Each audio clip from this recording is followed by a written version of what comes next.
Utah football has some key returners, also had some key departures from their first ever Pac-12 championship season last year. So how are they going to fill those gaps? We got some insight from their spring game. We talk about it today. Let's go. Locked On Pac-12, your daily podcast on the Pac-12 Conference. It's the Locked On Podcast Network, your team every day.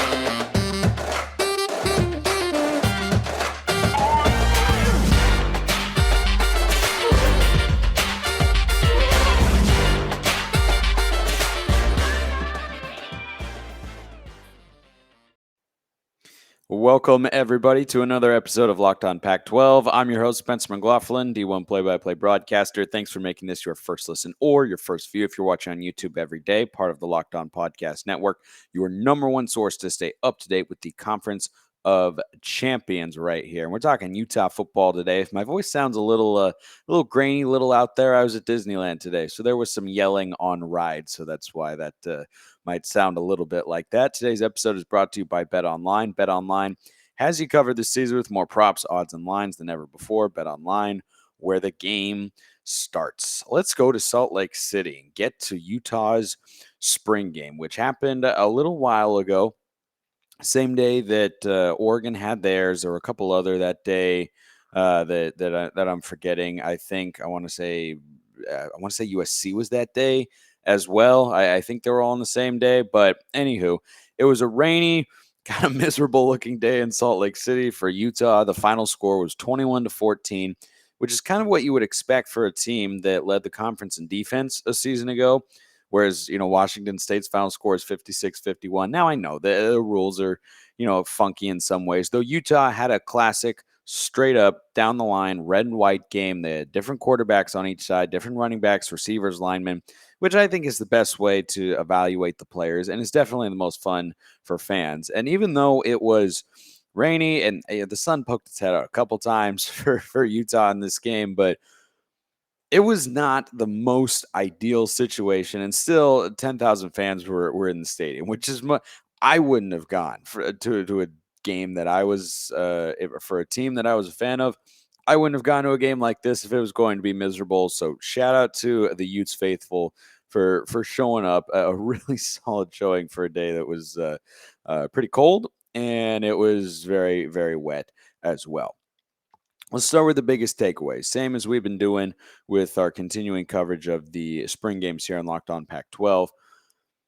The quarterback battle is non-existent, and we all know that. And there shouldn't be one because Cam Rising was a first-team All-Pac-12 performer. Utah wins their first ever Pac-12 Conference Championship. They go to the Rose Bowl. They come that close to knocking off Ohio State and becoming the second Pac-12 team to beat the Buckeyes in 2021. But they come up just short. But Cam Rising was a revelation. It looked like they had a legitimate quarterback battle last year. And Cam Rising didn't come out on top.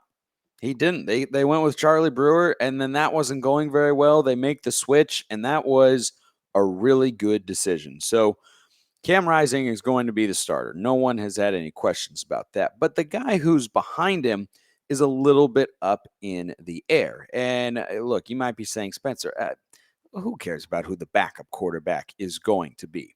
You never think about who the backup quarterback is going to be until Cam Rising, God forbid, gets hurt on some fluky play, or maybe a non-fluky play, or gets sent out of a game because of an injury, or lest I remind you what happened in the Rose Bowl when he did get hurt in that game and Bryson Barnes had to step in. You never know when that sort of thing is going to come into play. You can go years while having health insurance and not using it at all, and you might be thinking, boy, do I need this? Do I need to be paying for this? Does this need to be coming out of my paycheck? Is that a thing? But then the day comes where, I don't know, maybe you eat a piece of bread with gluten in it, your body reacts horribly, and you need to be able to go to the hospital and not have a giant medical bill. So you never know when that situation is going to arise. And for Utah, it came up in the Rose Bowl. And so the guys who are going after the backup quarterback slot are Bryson Barnes, who was almost the hero of the Rose Bowl, but Utes couldn't quite come out on top in what was just another classic game in Pasadena at the Rose Bowl, it really is the granddaddy of them all. Does it deliver every year or what? Are there any other bowl games at any, whether it's a New Year's Six or not, that consistently deliver elite college football games with great environments and a great setting and just a phenomenal on the field product in the Rose Bowl? There's just something about it. It just has that sort of effect. Certainly had that last year. Bryson Barnes is battling for the number 2 slot with Jaquindon Jackson, who transferred in from Texas. And, both of them had some nice moments. Barnes actually had, I'd never seen this before in a spring game. He had a 55-yard rushing touchdown, and Cam Rising wasn't allowed to get hit, but these two guys both were. And I think that speaks to Kyle Whittingham's determination to figure out who the best of them truly is to back up Cam Rising this year. Bryson Barnes had a 55-yard rushing touchdown called back because of an unsportsmanlike conduct penalty that he committed as he was scoring the touchdown. I think he was doing a little taunting, maybe a little jarring with the guy who was trying to chase him. I've never seen that in a spring game. I really have not. I don't know why it was thrown, frankly, but that was a play that he was able to make. But both made some really nice throws. Both had some throws they certainly like to have back, but in the rain, throwing with a wet ball in those conditions when it was cold and far from ideal, you might have to play in that sort of environment in Utah at some point. But it was raining really, really hard, and so I think that was tough. And I was impressed with the throws that they were able to make. I mean, Cam Rising didn't play a lot in this game. It was a great opportunity for both Jackson and Barnes to showcase their talents and, display to the coaching staff what they're able to do and why they should be the top option should something happen to Cam Rising. So I think they both had really nice throws. They both had some that, were just okay, but maybe were influenced by the rain a little bit. I have to imagine that Bryson Barnes has an advantage here to be the number 2 quarterback just because of what he did in the Rose Bowl. I mean, he marched them right down the field. You talk about coming in a brutal, brutal spot when your quarterback goes down, your team's down a touchdown, and you walk in there in front of millions watching on TV and however many thousands in the stadium, and the hopes of the Utah fans of finally breaking through to win not just the Pac-12 Championship, which they'd already done, but the Rose Bowl as well. And you go right down the field and you score against Ohio State. I mean, that was a big boy drive. That was a big boy drive. He made some really, really good throws. I just have to imagine that because it's the same staff from a season ago and they saw all of that take place, it's got to give him somewhat of an advantage, right? Coaches can't unsee, no one can unsee that stuff. I mean, it was so jarring to see a former walk-on come in and just go right down the field in the Rose Bowl, score a touchdown. I think that he's probably the number 2. And I think if you break down, on a throw-by-throw basis, Jackson and Barnes in the spring game, Barnes would come out on top as well. So he's probably the leader in the clubhouse to back up Cam Rising this year. But, I was impressed with some of the things that Jackson was able to do. And I don't know that there's another team in the Pac-12 that has 3 quarterbacks as good 1 through 3 as Utah has right now. And that's a great luxury to have because you never know when you might need him. Ohio State won a national championship with a 3rd-string quarterback. Cardell Jones was behind JT Barrett and Braxton Miller, right? Yeah, that's that. Yeah, something like that. Sounds right. And Cardell Jones ended up winning the national championship against Oregon. So I think that Utah fans should feel really confident about the quarterback room. They've got 3 quality guys in there, and Cam Rising, first team All Pac-12 a season ago, none a lot better than that. I want to talk about Rising and Thomas here, or Tavion Thomas, that is, because I think them being back is a great sign for Utah for more than one reason. I'll tell you why after I tell you about Bet Online, your number 1 source for all your betting stats and sports info. Find all the latest sports developments, league reviews, and news, including this year's basketball playoffs, Major League Baseball, go Mariners, and this weekend's run to the Roses as the Kentucky Derby is back. Bet Online is your continued source for all your sports wagering information, from live betting to playoffs, esports, and more. Head to the website today or use your mobile device to learn more about the trends in action. Bet online, where the game starts. Having both Cam Rising and Tavion Thomas back is good from a production standpoint, but it's also good from a stability standpoint. And I talked about this with UCLA and then bringing back both DTR and Zach Charbonnet. You know that you can rely on both those players. And it's the same thing with Utah. You know what you're going to get from Cam Rising. You know what you're going to get from Tavion Thomas, assuming that they're able to stay healthy. And having that dependable tandem in the backfield is such an advantage for a coaching staff, especially in an age where roster turnover and change and guys leaving is just rampant, right? It's not very often that you can bring back all conference caliber players to your team, but Utah is able to do that with both the quarterback and the running back. And I think those are going to be the anchors for this Utah offense. But there are other guys who have to step up for Utah this year as well. And let's get to the players who might have earned some playing time based on their spring game performances and how they showed out during spring practice overall this year for the Utes. First one is running back Jaylon Glover. And look, Tavion Thomas is the number one guy. We all know that. There's no questions about it. Same thing as Rising. It's going to be Rising and Thomas behind the center, and they will be featured a lot in the offense, as they should. But you have to have complementary pieces around them because Tavion Thomas can't take every snap, and Cam Rising is a really good quarterback, but is also not in a scheme where he's going to, throw the ball in an air raid style approach 40, 50, or even 60 times a game. He's at his best when he can, make solid, efficient throws, utilize play action, get on the move a little bit, and maybe throw in the 25 to 30 range. And so you have to have a run game, and to do that, you have to have more than one running back. And I think Jaylon Glover, boy, he looked really good. He's a 4-star freshman from Lakeland, Florida, and he was a noticeable standout in the spring game this year. He had 36 yards on 5 carries, which is fantastic. Over 7 yards per touch, including a 20-yard scamper. He's 5'7", and he's 211 pounds.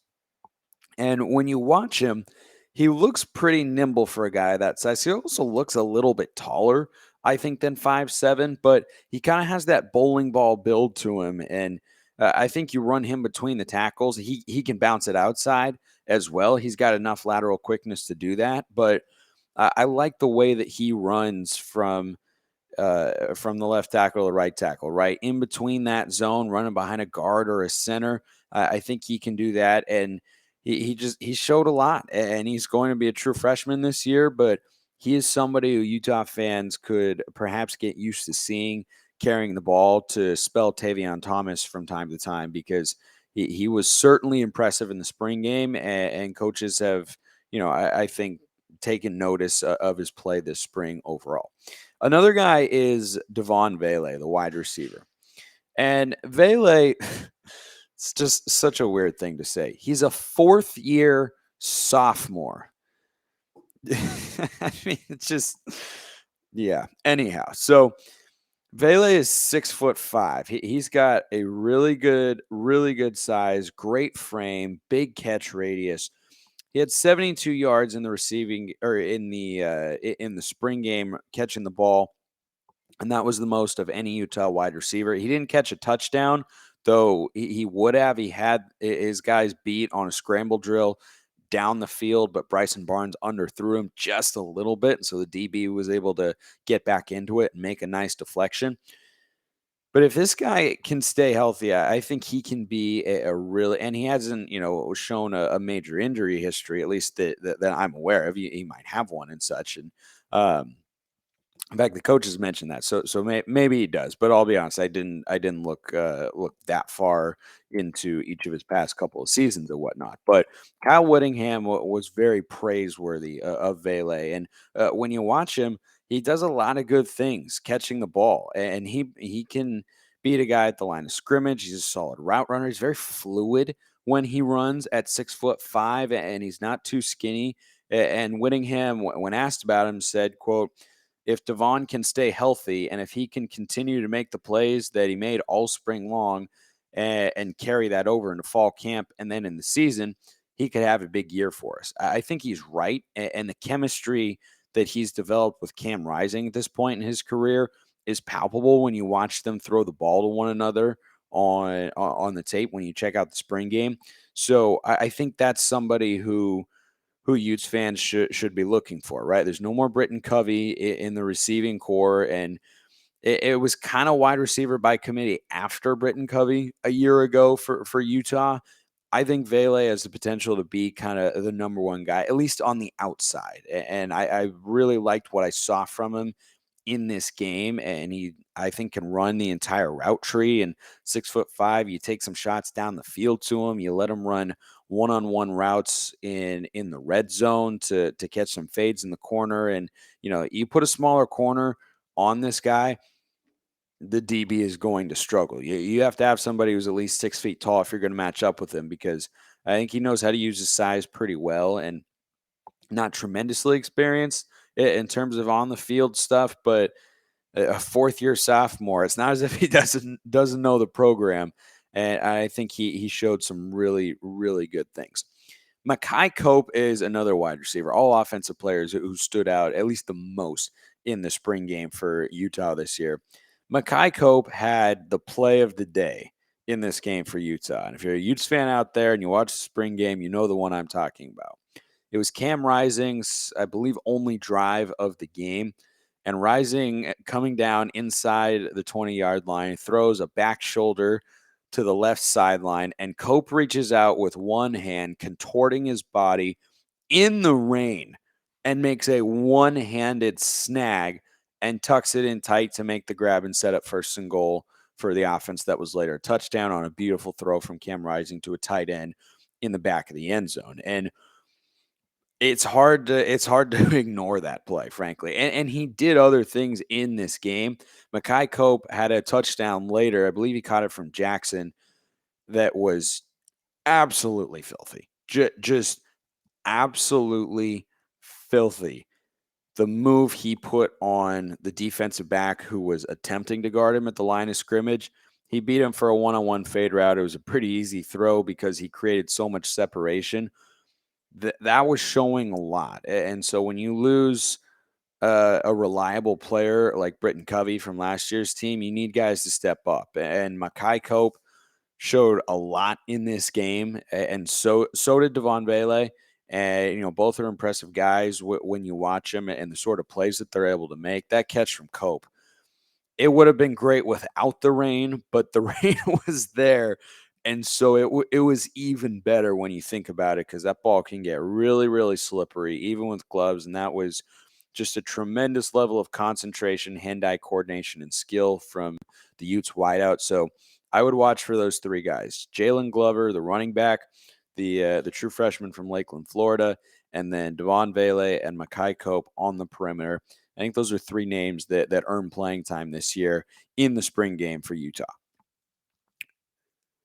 Going forward for the Utes, there's not a ton of questions on the roster. I mean, if you really get down and go player by player and position by position, you can find some, right? Every team has that because you lose players every year. The only one that I would say is glaring in terms of what they're going to have to notably address and be competent in to repeat the success they had last year, winning the Pac-12 South and the Pac-12 Championship game against Oregon when they thumped them for the second time in 3 weeks. The linebacking unit is the biggest question mark here, because they're just losing so much production there. And Nephi Sewell and Devin Lloyd going to the Jags, and boy, Lloyd falling to 27, I think, is a gift to Jacksonville. He should have been a top 15 pick. He wasn't. He falls to 27. I think there's some real potential there after a year or two to look back and go, wow, how did that guy fall to number 27? Because look at what he is doing now. But that just leaves a lot of question marks. When you lose two NFL caliber players, and the Sewells, of course, a great football family, and those were two really productive guys last year for Utah. And you just ask yourself, how do you go forward from there when you lose guys who were so good, who were just staples on the defense, who were reliable? They brought in Mohamed Diabate from Florida, who in 3 years down in Gainesville played in 37 games with 17 starts. What was a solidly productive player. I think that from a production standpoint, it's hard to match what Devin Lloyd and Nephi Sewell were able to do for the Utes defensively. But the biggest question I have with Diabate there is Lloyd was the undisputed leader of the defense last year for Utah, right? Now there's a little bit of a void. And you tend to look to a middle linebacker for that leadership position because they're typically known as the quarterbacks of the defense. Utah has been no different the last couple of years with Devin Lloyd roaming from sideline to sideline. So Diabate, yes, he needs to be productive, but I think he also has to show a bit of a leadership potential and step into that sort of role because I don't know at this point in time where it's going to come from defensively for Utah when your undisputed number one leader and tone setter, Devin Lloyd, goes to the NFL and you don't have him anymore. It just kind of leaves your defense in this place of, okay, so who are we looking to? Who's making the calls? Who's leading the guys? Who's holding everybody accountable? And if Diabate can come in and get control of the defense from the sense of, having guys respect him and respecting his experience and the talent that he brings in as well, I think that could be really valuable for Utah's defense. Last thing here on the Utes, recapping the spring game today. How do you operate offensively without Britain Covey? What do you do in the special teams unit without Britain Covey back there? I mean, as good of a kick returner and punt returner as the Pac-12 has seen in the last 15, 20 years. I think the only guys really comparable to him are Deshaun Jackson from Cal, D'Anthony Thomas at Oregon. I mean, that's probably it. He's on a short list of some of the best return specialists we've ever seen in this conference. And so that's a big guy to lose, and someone who is with Utah for such a long time. That sort of loss changes the locker room in addition to the on-field production that you lose. And that's why I was talking about the wide receivers, Makai Cope and Devaughn Vele, is they have to fill that void, where Covey was just so reliable. Who is Cam Rising going to be looking to on third down consistently throughout this year? Last season, he was always looking for number 18. This year, is it going to be Vele, number 17? I mean, he's got the number. Maybe it's close enough. That's more of a joke than anything. But, I think that's why you want to look at this wide receiver unit and see, who's going to be able to step up and fill that void. Last thing here on the linebackers as well, I forgot to mention. There are three linebackers writers who've covered Utah and were at the spring game that they want to keep an eye on. Lander Barton, Justin Medlock, Carson Tabarachi. Those are guys who might see some regular playing time this year for Utah defensively. And I think that if you start to see their names pop up a little bit more as the season goes on, that wouldn't be a major surprise. But, not a ton of question marks going forward for Utah. They just have to show up on Saturdays. I mean, the talent is there to win the Pac-12 South again, even with Lincoln Riley at USC. And it's certainly more competitive now that the Trojans are going to be a much improved team, and they will not be 4-8. They will be far from it this year. But I think there's a lot of reason for Utah fans to once again feel good after the spring game, and they look ahead to 2022. I appreciate everyone listening. I'll see you next time, and have a wonderful rest of your day.